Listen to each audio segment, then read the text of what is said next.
Hope you're doing well and staying healthy. Welcome to our presentation, which is entitled as the validation of a similar order proficiency interview for a professional setting. My name is Payman Vafaee, and I'm a lecturer at Teachers College, Columbia University.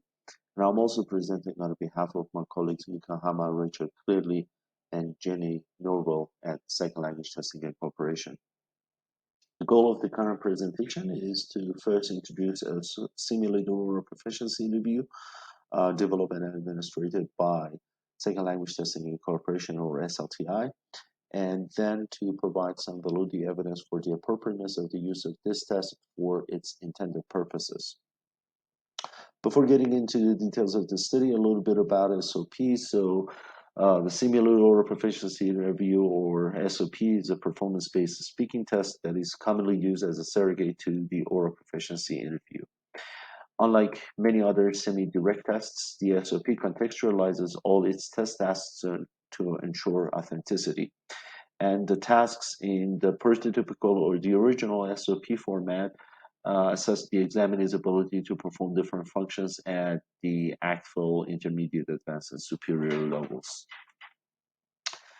The original SOP format was tape-mediated, and it included tasks that were picture-based that allowed examinees to perform tasks such as asking questions, giving directions based on a simple map, describing a place, or narrating a sequence of events based on the illustrations provided. Given the flexibility of the SOP format, it can be tailored to the desired level of examinees, proficiency level, and for specific examinee age groups, backgrounds, and professions. The SOP format has many practical benefits. For example, any teacher or language lab technician can administer the SOP, and this has proved to be an advantage in locations where a trained interviewer is not available, or in languages that lack, for example, ACTFL certified testers. Additionally, the SOP can be administered simultaneously to a large group of examinees by one single administrator. Thus, the SOP may be preferable when many examinees need to be tested in a short time frame. SOP may also offer some important psychometric advantages in terms of reliability and validity, particularly in standardized testing situations. In several previous studies, the SOP proved to be a valid and reliable surrogate to the OPI. Now, a little bit about the SLTI SOP. So, two events motivated the Second Language Testing and Corporation to develop a new format of SOP that is different from its original version.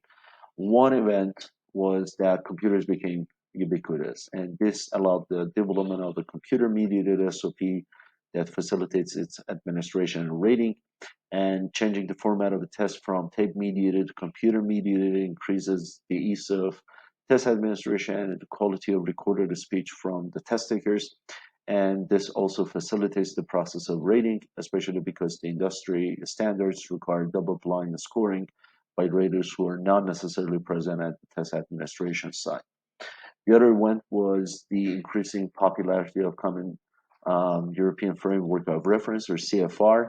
And unlike CEFR, unlike ACTFL, which is used primarily by the U.S. governmental agencies of formal educational institutions, CEFR is commonly used all around the world in various educational and professional settings.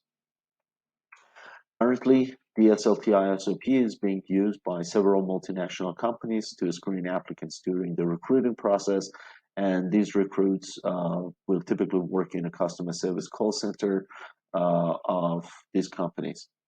In order to accommodate the needs of these clients and based on the results of a needs analysis, the test tasks or items of the SLTI SOP are situated within a professional setting of language use that is similar to the intended language use domain of the test.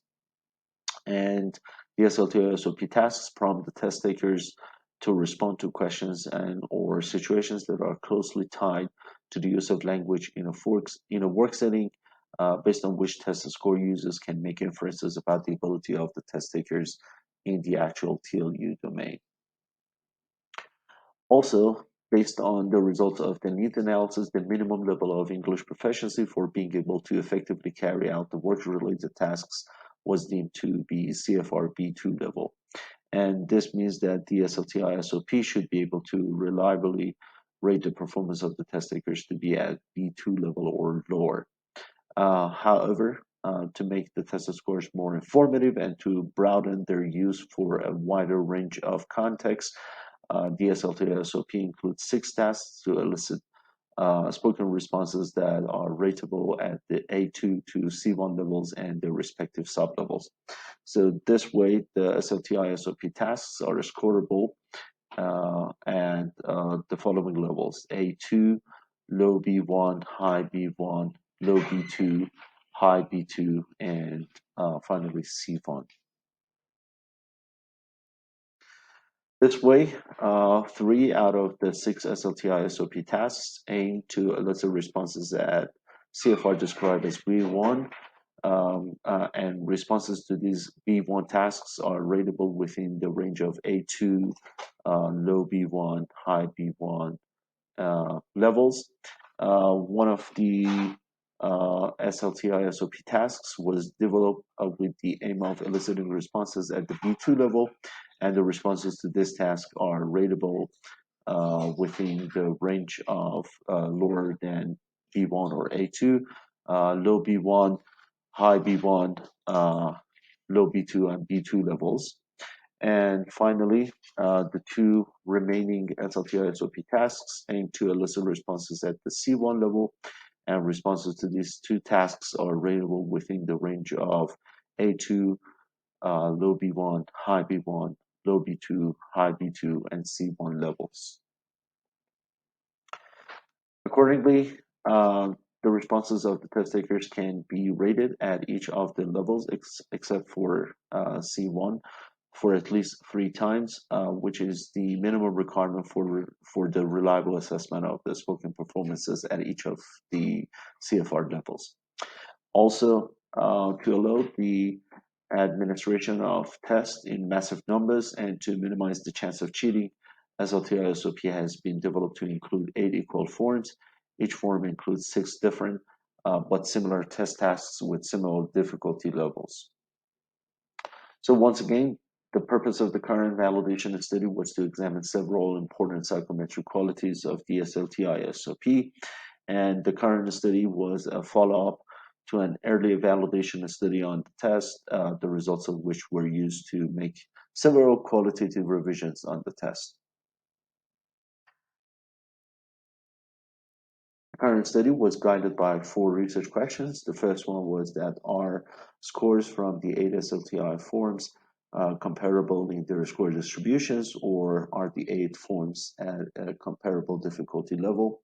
Second question was, to what extent do SLTI SOP data fit single factor confirmatory factor analysis models, or do all the test tasks in each test form have the same underlying construct, which is a speaking ability in our case? The third question was that to what extent do the facets of examinee tasks and ratings contribute to total risk covariance of the SLTI SOP, or are the SLTI SOP scores reliable and dependable? Finally, the last question was that to what extent SLTI SOP tasks and ratings fit into a many-facet Rasch model, or do the tasks and ratings perform as expected by the test designers and examiners? So starting off with the first research question, the purpose of this research question was to examine to what extent the 8 forms of the test have led to comparable distribution of the scores, which is an indication of test form equivalency. And because the test takers are randomly assigned to each of the SLTI SOP forms, group speaking ability is assumed to be equal, and any differences in the score distributions are identified as difficulty differences among test forms. So one of the methods of examining test form equivalency within this equivalent groups design is examining form difficulty differences as estimated by the mean and standard deviation differences across the forms. So to examine the difficulty differences across the 8 SLTI SOP forms taken by different randomly selected test takers, one-way analysis of uh, uh, uh, variance was conducted.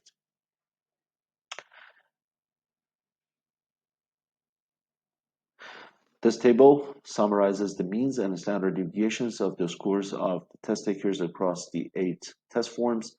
And as can be seen in this table, sample sizes for each form is variable but similar.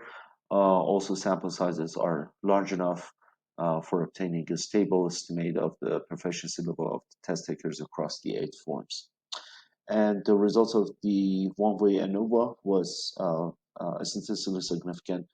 However, the two key post hoc test results showed no statistically significant differences between any of the 8 test forms. Now, moving on to question number 2, the purpose of research question 2 was to examine the internal structure of the SLTI SOP and whether the SLTI SOP scores are unidimensional. So for the SLTI SOP, it was hypothesized that all the 6 tasks in each form tap the same underlying construct, which is a speaking ability. This means that the test data should support this hypothesized structure of the test, and single-factor CEFR models should fit the data from the 8 forms. So this means that 8 single CFA models were tested for each of the 8 forms, and robust maximum likelihood was used as the method of model parameter estimation of these 8 models. This table summarizes the fit statistics for the 8 CFR models for the 8 forms of the SLTI SOP, and as you can see, all the fit indices are within the acceptable range, indicating that the single factor model fit the data well. The third question, the purpose of this question was to examine generalizability of the SLTI SOP scores by conducting G-theory analysis. And in the current study, in addition to the test takers of speaking ability or person facet, there were 2 other facets of measurement, namely tasks and ratings.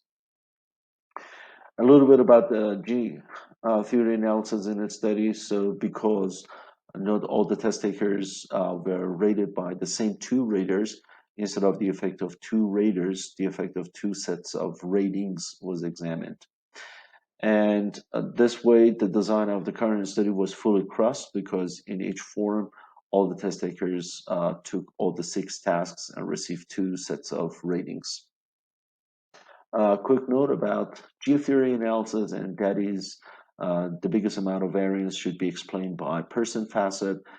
This indicates that the variability in the test scores is mainly as the result of variability in the test taker's ability levels, and substantial amount of explained variance by other facets of the measurement, and the interaction between them is a sign of bias and lack of reliability and dependability. So this table summarizes the results of G-theory analysis for each of the 8 forms, and the table summarizes the percentage of variance explained by each of the facets of measurement and the interaction between them. The table also includes generalizability coefficient, or G, and phi, which are estimates of generalizability and dependability respectively. As you can see in the table, the biggest amount of variance was explained by the person facets, and the G and phi coefficients are above 0.8 level, which is the minimum requirement for larger scale standardized tests. Moving on to the fourth question. So the Rasch model is a 1 parameter IRT model and uses only 1 task characteristic, which is task difficulty in the estimation of person ability. Alternatively, person ability and task difficulty may be considered as facets in the measurement process, as is done in many-facet extension of the Rasch model. So when the measurement is obtained using a rating scale, many-facet Rasch measurement can make use of the additional facet rated severity to refine the estimation of the test taker's ability. So this table summarizes the separation and reliability estimates for the three facets of measurement in the current study, namely person, task, and ratings. And the results show that the SLTI-SOP performs as expected. In all the 8 forms, the test takers are placed at least 3 levels of proficiency, meaning B1, B2, and C1 levels, and the tasks are at least at 3 levels of difficulty, again B1, B2, and C1 levels, and the ratings are at a single level of severity or leniency. This table summarizes the means square fit indices and values for this index that range between 1.5 to 2, mean that the test tasks were productive for construction and measurement, but unproductive for construction and measurement, but not necessarily degrading. And the values between 0.5 to 1.5 are productive for measurement, and the values smaller than 0.5 show again that tasks are less productive for measurement but not necessarily degrading. As you can see in the table, only a few of the tasks across the 8 forms have the means square values outside of the acceptable range of 0.5 to 1.5. However, none of these values are larger than 2 or smaller than 0.5. Which means that although they were not productive for measurement, they were not degrading. This table summarizes the fit indices for the 2 sets of ratings, and as you can see, all the values are within the acceptable range of 0.5 to 1.5. Now, going back to the question, so the results of the ANOVA analysis for question 1 showed that the means and variances of scores across the 8 forms were not statistically significantly different, and this provides support for the comparability of the difficulty level of the 8 forms of SLTI-SOP. And with regards to question number 2, the results of the CFL analysis showed that single-factor CFL models fit the data from all the 8 forms. This means all the 6 tasks within each of the 8 forms of the SLTI-SOP loaded on a single latent factor, which is an indication of the unidimensionality of the test, and that all SLTI-SOP tasks have the same underlying construct, which is a speaking ability. For question number 3, the results of G-theory analysis suggest that the largest portion of the variability in the SLTI-SOP scores is explained by differences in the speaking ability of the test takers. In other words, the SLTI-SOP scores reliably rank order and dependably categorize test takers based on their speaking ability, and in this rank ordering and categorizing, the influence of other facets of measurement is negligible. The last question, the results of many-facet Rasch analysis showed that the test tasks are at the expected levels of difficulty and reliably categorize test takers into at least 3 different levels of speaking ability. Also, the results showed that the 2 sets of ratings were reliably classified at only 1 level of severity, which means that the 2 sets of ratings were interchangeable. Finally, all the 6 tasks and 2 sets of ratings were productive for measurement of the speaking ability of the test takers, except for a few tasks in the whole battery of the test that were not productive. However, none of the tasks were deemed to be disruptive for measurement purposes. So to wrap up, the current study aimed at evaluating different psychometric qualities of DSLTI-SOP, and the result of this evaluation fits into the validity argument for the usefulness of DSLTI-SOP scores for its intended purposes. Of course, future studies are required. Future studies can provide further evidence to strengthen this validity argument. So for example, linguistic analysis on the speaking performance of the test takers on the SLTI SOP and their speaking performance in the actual TLU domain of the test, which is a professional setting, can reveal the amount of correspondence between the language performance of the test takers at the test and in real world. Thank you so much for your attention, and please feel free to reach out to me if you have any feedback or questions for me. Thanks again, and I wish you health.